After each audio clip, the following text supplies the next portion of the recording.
You cut people that are involved directly with safety. It's concerning for the public's safety in our national airspace. A disabled veteran says he was inspired to share his story after being laid off in hopes of change. He says he does important work with the FAA, and these cuts are putting the public at risk. We've reported on the mass firings of government workers, and our Washington, D.C. station WUSA spoke with the employee who was directly impacted by these changes. He says he is simply angry and in shock.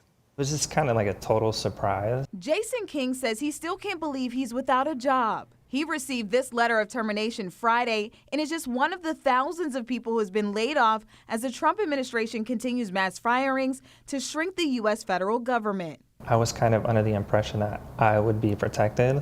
So we have an SF-50, which is the equivalent to like a DD-214 in the military. King says he was coded for exemption because he's a disabled veteran. My unit directly with the FAA is directly involved with safety. He's worked with the Federal Aviation Administration for about 7 to 8 months. On Thursday, the Trump administration intensified its efforts by ordering agencies to lay off nearly all probationary employees who have not yet gained civil service protection. Federal workers in that probationary period typically have less than 1 year on the job.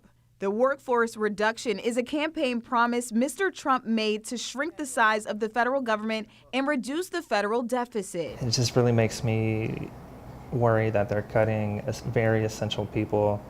The FAA is already really understaffed as it is. He says a lot of his team he works with were heavily involved with looking at what happened in the tragic plane crash near Reagan National Airport. You know, everybody's still trying to get their heads wrapped around what just happened, and the next thing you know, they're cutting people from the safety department who deal directly with those type of incidents. And tonight, he sends a firm message to President Trump and his administration. I would say aviation safety should never be treated as a budget item that can just be completely cut. Weakening the FAA's safety workforce threatens public trust and increases the likelihood of future accidents.